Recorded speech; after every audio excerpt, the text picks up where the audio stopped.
Magandang araw sa ating lahat mga kapapsi. Ako po ay nakakapunta sa palengke mga kapapsi. Medyo namimiss ko kumain ng ganitong klaseng ulam mga kapapsi. Ngayon bumili lang ako ng karne ng pata, kulang-kulang 1 kilo mga kapapsi. Pinapahiwa ko lang kasi walang kutsilyo sa bahay na malaki mga kapapsi. Yan no. Malaman po yung ating pata kasi bandang hita po yung aking pinili. Yan. Yan, papakita ko sa inyo mga kapapsi kung paano pagproseso nito, kung paano lulutuin ng aking pata mga kapapsi. Yan, pinapakita ko lang din sa inyo yung ating mga ricados mga kapapsi. Hindi nakasama yung ating mga sikretong pangpalasa, tuyo, suka at saka siyempre yung oyster sauce, di mo wala yan. Yan, ito ang gagawin kong proseso mga kapapsi. Samahan nyo ako mga kapapsi. Napakadaling gawin lang to mga kapapsi. Importante lang kasi nito kung paano natin siya papasarapin. Yan. Gagawin natin, papakuluan muna natin siya mga kapapsi. Lagay ko sa kawali at sasabawan natin siya para matanggal yung langsa niya at saka yung dulas-dulas. Yan pinakadabis yan sa lahat ng klaseng karne mga kapapsi, talagang papakuluan nyo muna. Yan, tapos tapon yung sabaw, saka natin siya titimplahan uli. Yan. Yan, nagigisa po ako ng bawang sibuyas yung ginamit ko mga kapapsi. Yung bawang at saka sibuyas hindi ko na nililitan paghiwa, nilakyan ko lang siya mga kapapsi. Yan po ang ating pata ng baboy. Medyo malambot na siya mga kapapsi dahil pinakuluan natin siya ng kulang-kulang kalahating oras mga kapapsi.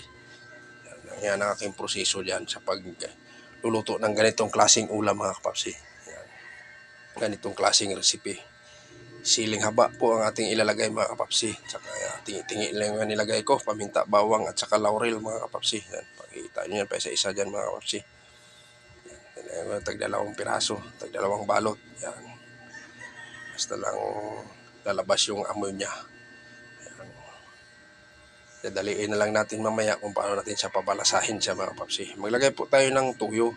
Ginagamit na tansya-meter lang mga kapapsi. Wala tayong saktong panukat yan sa mga ganyang klase mga kapapsi.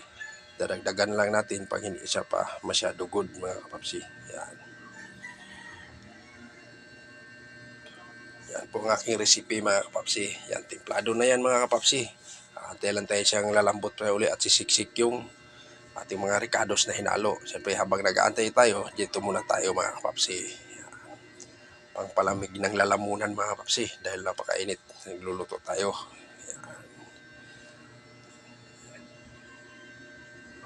Papakita ko lang sa inyo mga kapapsi kung paano pagproseso sa pagluto ng ganito. Yan ang mga kapapsi. Oh. Ang ganda ng kulay niya mga kapapsi. Yan.